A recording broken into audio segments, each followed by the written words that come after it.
penegakan hukum yang benar, ini bisa mencapai 7. Tapi Anda menyimpang dari rumus yang selama ini terjadi. Kalau Anda berani dengan ekor 4 saja, Anda pasti bisa 7%. Pasti bisa 7%, apalagi 4 sampai 5. Lah ini Anda menargetkan segini, tapi pertumbuhan ekonominya cuma 5,6. Secara matematis agar kurang cepat. Selesai. Silakan ditanggapi. Harap tenang. Ditanggapi Ya. Pak Muhaimin. Tentu saya sangat setuju. Bukan hanya pemberantasan korupsi yang membawa pemasukan bagi APBN kita, menjaga kebocoran APBN kita, tetapi juga pendapatan negara bukan pajak yang juga menjadi bagian dari andalan. Akan tetapi kita juga harus realistis bahwa 7% itu bisa jadi cuma omong kosong, di mana kenyataannya setelah APBN kita jalan sampai hari ini aja 5% yang diterapkan oleh pemerintah hari ini juga masih mengalami banyak kontraksi. Dalam arti utang luar negeri masih menjadi andalan utama. Sekaligus kita juga menyaksikan bagaimana 5% itu realnya di lapangan tidak sampai 5%. Sehingga saya khawatir kalau target 7% itu dipaksakan, ujungnya bukan pertumbuhan yang sehat tetapi pertumbuhan semu yang keropos. Baik. Tenang, kita lanjutkan. Ya. Interaksi antara 3 dan 1 sudah selesai. Sekarang giliran interaksi antara 1 dan 2. Pak Muhaimin silahkan bertanya kepada Pak Gibran dan kemudian akan ditanggapi. Waktu Anda 1 menit untuk bertanya. Terima kasih Pak Gibran. Pak Gibran ini telah berhasil menjadi wali kota sekaligus pengusaha yang sukses. Bahkan berbagai proyek-proyek besar telah berhasil dibangun di Solo. Ini menjadi prestasi, tetapi kita ingin prestasi ini ditularkan kepada yang lain. Saya ingin Pak Gibran menyampaikan tips and tricks agar bupati, wali kota, dan pemerintah daerah yang lain bisa belajar agar proyek-proyek besar bisa dimasukkan di kota Solo. Bagaimana caranya ini? Tenang. Itu. Cukup? Cukup. Baik. Cukup. Silahkan waktu Anda. Pak Gibran, waktu Anda 2 menit untuk menanggapi. Baik, Gus Muhaimin, saya jelaskan ya. Sekarang Indonesia itu sudah memulai yang namanya pemerataan pembangunan. Yang dibangun bukan hanya Solo saja. 53% investasi kita sudah ada di luar Jawa. Kalau kita pengen fair ya Gus, jumlah jumlah proyek, jumlah anggaran yang digelontorkan ke Solo sebelum saya jadi wali kota itu lebih besar. Saya tahulah ini arah pertanyaannya kemana, tapi yang jelas ini Gus, apa yang sudah dibangun, yang kita lihat bukan bangunan fisiknya saja, tapi kita lihat impact-nya ke warga. Bangun masjid menggunakan CSR dari Abu Dhabi. Impact-nya apa? UMKM kita sekarang melesat, wisata kita melesat. Kemarin waktu Idul Fitri, kunjungan wisatawan ke Solo melebihi Jogja. Itu impact-nya. Lalu kita lihat, kita punya kebun binatang Solo Safari, tidak pakai APBN. Masjid tidak pakai APBN. Tapi impact-nya apa? Impact-nya ke masyarakat. Jadi yang kita lihat ini Gus, tidak perlu tendensius seperti itu. Kita lihat impact-nya ke warga seperti apa? UMKM meningkat, kesejahteraan meningkat, lapangan pekerjaan terbuka. Itu yang kita lihat Gus. Jadi tidak melihat, oh ini dia anak emaskan. Enggak. Pemerataan pembangunan itu sudah terjadi di mana-mana, bukan hanya di Solo. Dan itu fakta loh Gus, proyek di Solo sebelum saya menjabat itu lebih banyak. Fakta itu. Terima kasih. Harap tenang, kita akan lanjutkan. Masih lanjut ini. Silakan Pak Muhaimin untuk menanggapi, waktunya 1 menit. Ya, yang saya tanyakan belum dijawab. Saya itu Tenang. tanya tips and triknya agar investasi ataupun proyek-proyek besar bisa di sana. Sebab saya lihat itu ada 32 proyek pemerintahan pusat, ada juga berbagai program-program yang luar biasa, patut kita banggakan.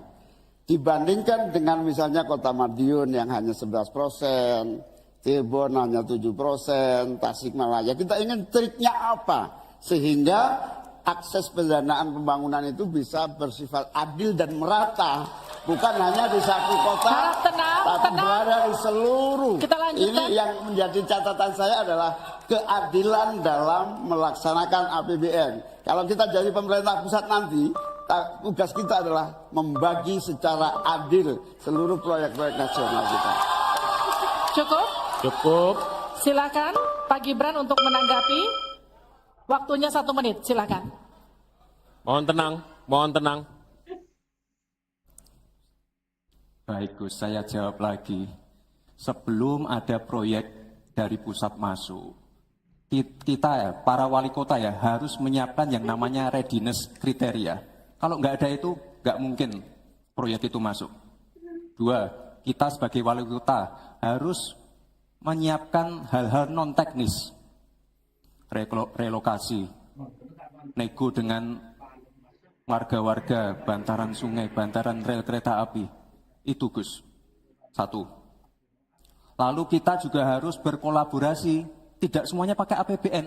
Ada yang pakai APBN plus APBD plus dibantu, saya sering dibantu Pak Ganjar, gubernur saya. Ini kolaborasi, jadi tidak semuanya APBN, ini kolaborasi, ada CSR juga, ada BUMN juga, ini kolaborasi. Dan sekali lagi sebelum itu masuk, kami para wali kota menyiapkan readiness kriteria, itu. Jadi ya saya kira ini cukup fair Gus. Ayo mana Baik. pendukung? Tenang. Apresiasinya.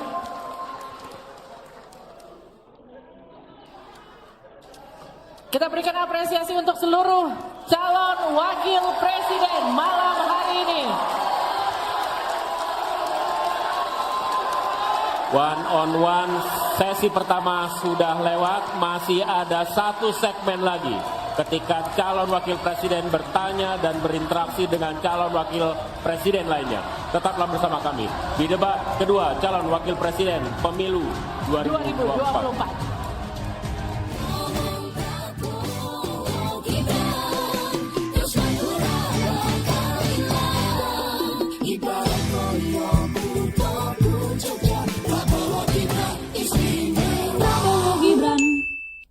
Indonesia damai, Indonesia sejahtera, keberagaman bersatu dalam keharmonisan, maju bersama relawan damai sejahtera untuk Indonesia tercinta. Susu bikin sehat, susu bikin kuat. Ditambah makan siang bernutrisi, gizi ibu dan anak terpenuhi. Bersama Prabowo Gibran. Generasi sehat Indonesia maju. Prabowo Gibran. Ini video nobar. Kita tepuk tangan dulu dong. Oke, jadi yang lagi nonton nobar musyawarah banyak banget dari mana-mana. Ini lagi nonton nobar musyawarah. Terima kasih. Ini dari mana nih yang nonton? Yang jelas? Oh, ini dari Ambon. Dari Ambon, Oke. wow. Ada. Oh, ini dari Turki. Jauh Turki. banget. Ambon ini dari Turki. Turki ya namanya. Ada lagi yang tadi nonton kalau nggak salah.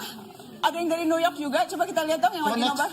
Oh, di New York. New York nonton. Oke. Thank you yang udah nobar. Wah. Cakep. Cakep.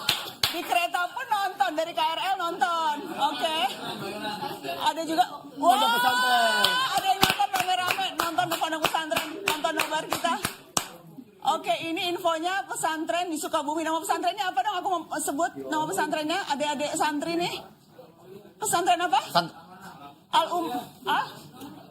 Al-Umanah di Sukabumi. Oke, rame, banyak yang nonton nobar. Banyak yang nonton. Oke.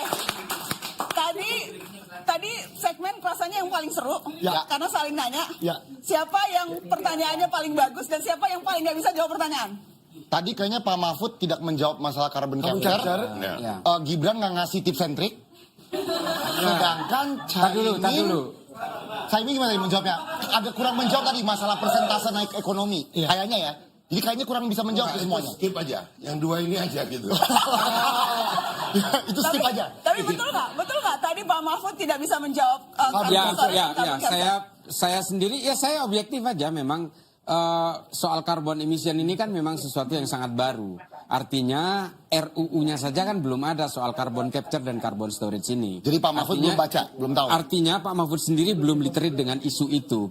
Makanya Pak Mahfud tadi akhirnya lebih menyimplifikasi pertanyaan itu, bukan well defined terhadap carbon emission, tapi kepada proses pembuatan undang-undangnya. Sesuatu yang memang dikuasai Pak Mahfud. Sesuatu yang memang dikuasai. Kemudian tadi di follow up oleh Mas Gibran tidak menjawab pertanyaan. Kalau saya lihat ini masalah sangat serius. Persoalan climate change ini bukan persoalan baru sebenarnya. Dan kita sudah declare bahwa kita akan sampai net zero emission kita di 2060. Ya, walaupun dunia itu di 2050. Bang Fadli, Anda mau bilang seharusnya Pak Mahfud tahu? Sebagai Menko, beliau harus tahu lah. Seluruh dunia udah tahu soal ini. Carbon storage, carbon capture. Enggak, kalau Menko itu tidak tahu, berarti Presiden nggak pernah ngingetin. Iya kan? Seluruh anak muda yang di sini tahu nggak? Karbon tahu kan soal carbon capture? Oh tahu, pasti tahu kalau soal itu. Gini. Itu sebetulnya produk-produk daerah. Di mana daerah itu bukan daerah, Bung. Sebentar dulu dong. Sebentar dulu. Di Jakarta contoh, setiap rumah sakit punya satu pengolahan seperti itu. Jadi zero emission itu alat-alat medis apa dibakar kemudian dia ditutup gitu ya, dipres. Itu di mana-mana. Mungkin yang dimaksudkan Gibran tadi, ini kapan mau ada undang-undangnya? Ya itu pertanyaannya itu regulasinya seperti apa. Gitu. Tapi aku jadi dia pikirnya skala kecil aja gitu. Tapi yang jelas pertanyaan itu mengingatkan aku pada pertanyaan Pak Jokowi ke Pak Prabowo dalam debat Pilpres 2019. Ketika 2014, sorry. Ketika online. Bukan. Bukan, bertanya soal TPID. Jadi bertanya sesuatu yang sifatnya tapi lebih teknis. Tapi kalau TPID kan teknis. Kalau ini udah masalah global. Tapi kurang lebih formulanya sama. Ya tapi kan spesifikasi secara regulasi kan memang kita belum memasuki wacana itu. Artinya gini loh. Secara isu. Sebetulnya itu pertanyaan untuk Satpam Puskesmas itu. Enggak. Kita tahu ini secara isu, ini sudah isu global. Satpam rumah sakit agak besar sedikit. Enggak. Kita paham limbah, pengolahan limbah. Anda pengolahan limbah loh. Anda harus baca lagi. Anda harus baca lagi soal perubahan iklim. Anda di DPR nggak ngurusin ini, saya di DPRD ngurusin itu. Oke. Aku mau bahas ini. Namanya setiap rumah sakit punya pengolahan limbah. Salah satunya untuk apa? Persoalannya. Enggak ya, menurut saya gini, Bang Islah, sebentar. Itu tadi pertanyaan Pak Mas Gibran ke Pak Mahfud. Ada pertanyaan tadi. Tips and trick. Tips and trick. Itu kenapa ditanya tips and trick? Gimana? Udah langsung bahas jawabannya aja. Karena tadi ada kesan bahwa ditanya tips and trick itu bola lambung katanya. Menurut Bang Fadli itu bola lambung. Sebetulnya itu pertanyaan jebakan atau pertanyaan bola lambung menurut Anda? Saya kira gini ya. Artinya kalau kita skip sedikit aja nih sebelum ke situ. Saya melihat emosional Gibran yang kurang terkendali juga ternyata sama dengan Pak Prabowo. Ya kan? Karena apa? Ketika ditanya oleh Caimin tadi yang paling menarik adalah dia coba menghindari itu dengan menyatakan bahwa karena kami berprestasi, kami diberikan dari luar negeri. Tetapi ketika ditanya tips, sebetulnya yang ditanyakan Caimin sesuatu. Bagaimana caranya kau mendapat kepercayaan luar negeri? Coba kasih tahu dengan ada 500 bupati wali kota se-Indonesia. Dan segmen tanya jawab antar calon wakil presiden di segmen ini, jika sebelumnya kita mulai dengan calon wakil presiden nomor urut 2 yang bertanya, segmen ini kita akan mulai dengan sebaliknya, yakni calon wakil presiden nomor urut 3 yang akan bertanya kepada cawapres nomor urut 2. Namun kami akan kembali mengingatkan kepada para calon wakil presiden untuk melakukan tanya jawab sesuai dengan tema debat malam hari ini, yakni ekonomi, kerakyatan dan digital, keuangan, pajak, pengelolaan APBN dan APBD, investasi, perdagangan, infrastruktur, dan perkotaan. Untuk itu kami undang kembali para calon wakil presiden untuk kembali menempati podium masing-masing. Kita dengarkan pertanyaan dari Cawapres 3 ke Cawapres 2. Sama rulenya seperti tadi, Pak Mahfud. Waktu Anda, kami persilahkan. 1 menit, silakan Bapak. Baik, terima kasih moderator. Anda mengingatkan agar kembali ke tema debat. Karena tadi pertanyaannya itu carbon capture itu nanti debat keempat tanggal 21 Januari. Tapi saya tahu itu kan untuk menghindari tidak adanya regulasi sekarang ini agar tidak lagi terjadi penggundulan karena food estate seperti yang terjadi. Saya sekarang mau bertanya dalam topik ini. Di dalam visi dan misi Anda disebut kalau rasio pajak dinaikkan menjadi 23%. Dalam simulasi kami, angka itu hampir tidak masuk akal. Karena pertumbuhan ekonomi bisa 10. Padahal selama ini pertumbuhan ekonomi 5-6 gitu. Itu kalau Anda bisa menaikkan rasio pajak sampai segitu bisa 10%. Lalu bagaimana Anda mau menaikkan pajak? Orang mau insentif pajak aja orang tidak ngambil. Terima kasih. Assalamualaikum warahmatullahi wabarakatuh. Waalaikumsalam warahmatullahi. Silakan Cawapres nomor urut 2 untuk menjawab, waktu Anda 2 menit. Prof Mahfud, yang namanya menaikkan rasio pajak dan menaikkan pajak itu beda. Satu, gimana caranya menaikkan penerimaan pajak atau menaikkan rasio pajak? Saya tadi sudah bilang di segmen sebelumnya, kita akan membentuk badan penerimaan pajak dikomandoi langsung oleh Presiden, sehingga akan mempermudah koordinasi dengan kementerian-kementerian terkait. Itu. Jadi DJP dan Bea Cukai akan dilebur jadi satu, sehingga fokus dalam penerimaan negara saja, tidak akan mengurusi lagi masalah pengeluaran. Lalu sekali lagi digitalisasi penting. Saya melihat di Kementerian Keuangan juga sudah menyiapkan, tapi mungkin aplikasinya masih pada tahap testing and enrichment. Kita melihat sudah ada core tax system yang akan disiapkan. Ini nanti akan mempermudah proses bisnis, mempermudah proses administrasi, memperbaiki pelayanan pajak. Misalnya sekarang nanti ketika sistemnya itu keluar, ketika kita akan melaporkan SPT tahunan, kita tidak perlu lagi mengisi dan menghitung karena sistemnya sudah pre-populated, sehingga tinggal klik, tinggal konfirmasi, selesai. Mempermudah. Lalu untuk masalah pertumbuhan ekonomi, Pak, tadi saya bicara masalah hilirisasi, bicara masalah investasi. Sekali lagi Pak, tadi saya baru bicara masalah nikel, kita belum bicara masalah tembaga, boksit, timah, tembaga, bioetanol, bioaftur, biodiesel. Oh, kita kalau serius ya Pak ya, kita benar-benar bisa menjadi raja energi dunia Pak. Tapi kita harus serius dan harus fokus dan harus ada keberlanjutan dan penyempurnaan. Matur nuwun Prof Mahfud. Harap tenang, kita lanjutkan. Kita beri kesempatan kepada Bapak Mahfud MD untuk menanggapi. Waktunya 1 menit, silakan Ya, Bapak. Mas Gibran yang terhormat, apa sih perbedaan antara penerimaan pajak dan tax ratio? Anda bicara 23%, 23% dari apa ini? Kalau Anda bicara bahwa beda antara penerimaan pajak dan rasio atau tax rasio pajak. Kan kalau persen kaitannya dengan PDB, apa 23% dari APBN atau apa? Kalau 23% dari APBN itu salah. Karena sekarang aja sudah 82%. Dengan tax rasio sekarang hanya 10,5, sumbangan terhadap APBN itu 20%. Saya ingin tanya, 23% itu dari apa? 23% dari PDB atau dari APBN atau apa untuk menaikkan pajak? Hati-hati loh. Rakyat itu sensitif kalau pajak dinaikkan. Karena kita sudah berkali-kali nawarkan tax amnesty, juga tidak jelas hasilnya. Kemudian tax pajak itu, insentif pajak sudah ditawarkan oleh pemerintah. Benar tidak Pak yang mau? Karena diperas-peras juga jadi alat nego di kantor pajak. Nah oleh sebab itu ini harus jelas. 23% dari apa selesai. Silakan. Masih lanjut. Silakan. Pak, yang saya klarifikasi tadi adalah tax rasio dan menaikkan pajak, Pak. Itu beda. Kita ini tidak ingin berburu di dalam kebun binatang. Kita ingin memperluas kebun binatangnya. Kita tanami Binatangnya kita gemukkan. Artinya apa? Membuka dunia usaha baru. Sekarang NPWP, yang punya NPWP ini baru 30%. Artinya apa? Kita harus melakukan intensifikasi dan ekstensifikasi. Saya tahu pasti pada negatif thinking. Kita tidak akan memberatkan UMKM yang di bawah omsetnya 500 juta. Pajaknya 0.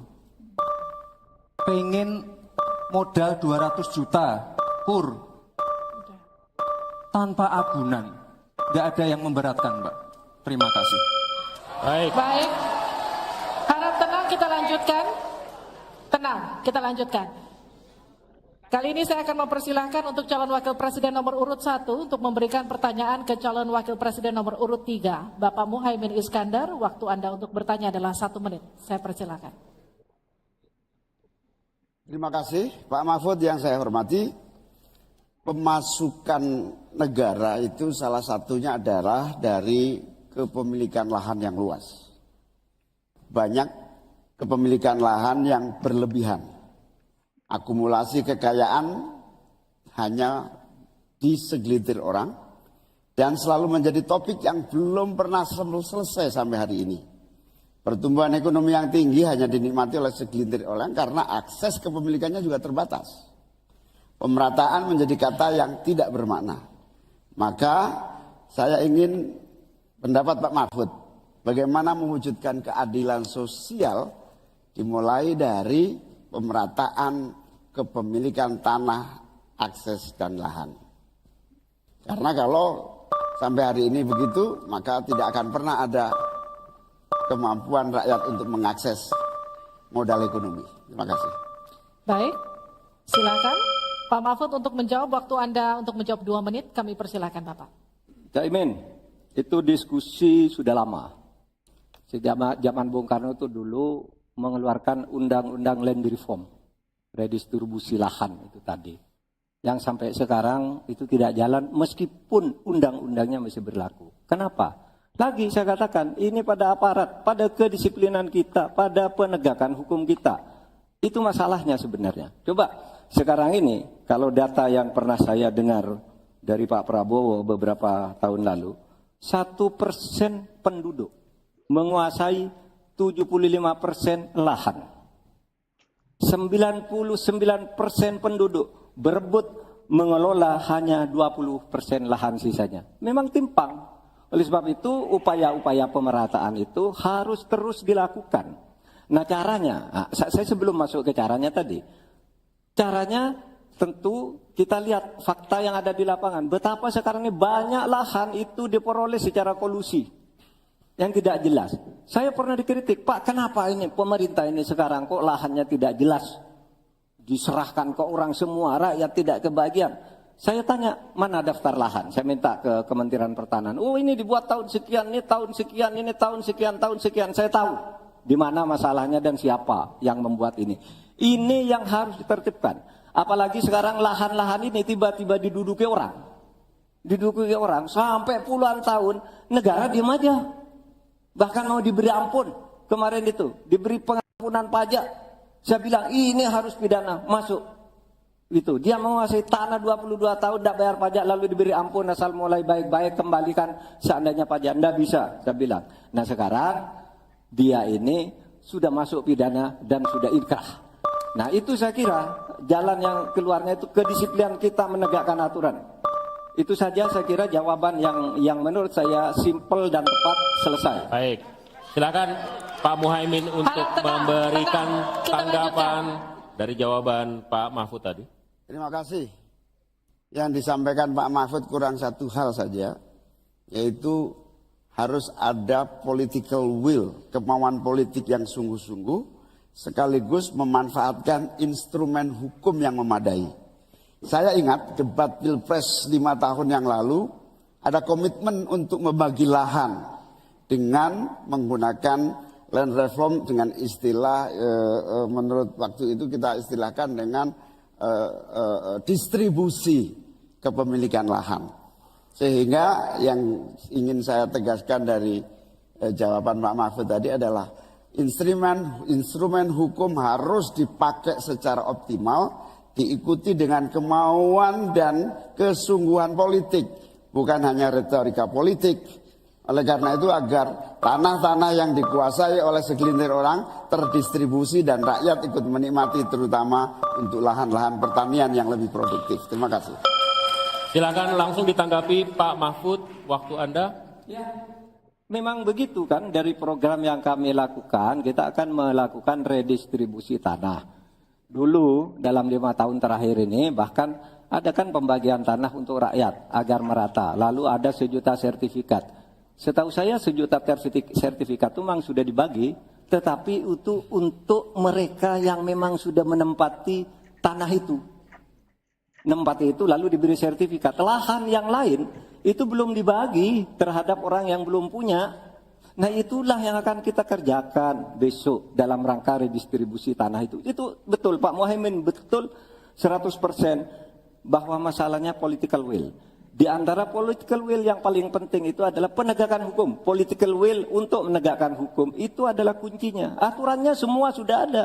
Tapi kemudian bocor di mana-mana, tidak jalan di mana-mana. Banyak tanah orang tidak pernah dijual, tiba-tiba dirampas orang lain dan dia tidak berdaya. Nah itulah masalahnya, Cak Imin. Selesai. Tuntas. Terima kasih. Kita lanjutkan. Tenang.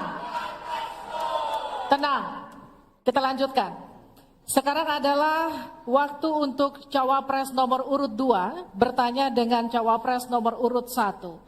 Bapak Gibran Rakabuming Raka, Anda dipersilakan untuk bertanya kepada Bapak Muhaimin Iskandar. Waktu bertanya 1 menit, saya persilakan. Baik, terima kasih.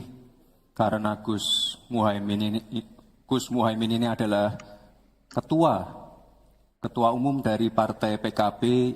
Saya yakin sekali Gus Muhaimin paham sekali untuk masalah ini.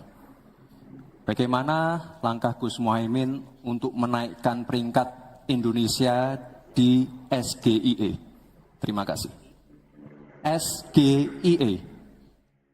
Cukup Bapak? Bapak Gibran cukup? Cukup. Baik, silakan. Bapak Muhaimin untuk menjawab, waktu Anda menjawab 2 menit, kami persilakan. Terus terang SGIE saya nggak paham. SGIE itu apa? Tenang. Stop. Ada lagi pertanyaan atau ini waktu Anda untuk memberikan jawaban, waktunya 2 menit. Oke. Kalau Anda menggunakan untuk bertanya, waktu akan habis. Tidak apa-apa? Tidak apa-apa karena Oke. saya tidak pernah mendengar istilah SGIE itu. Siap. Waktu Kami persilakan. di stop, kita alihkan ke Pak Gibran. Waktu Anda 1 menit. 1 menit. Baik, Gus, kita kan sedang fokus mengembangkan ekonomi syariah, keuangan syariah. Otomatis kita harus ngerti juga masalah SGIE. SGIE itu adalah State of Global Islamic Economy. Misalnya sekarang yang sudah masuk peringkat 10 besar adalah makanan halal kita, skincare halal kita, fashion kita. Nah, itu yang saya maksud, Gus. Dan ya mohon maaf kalau pertanyaannya agak sulit ya Gus, terima kasih. Harap tenang.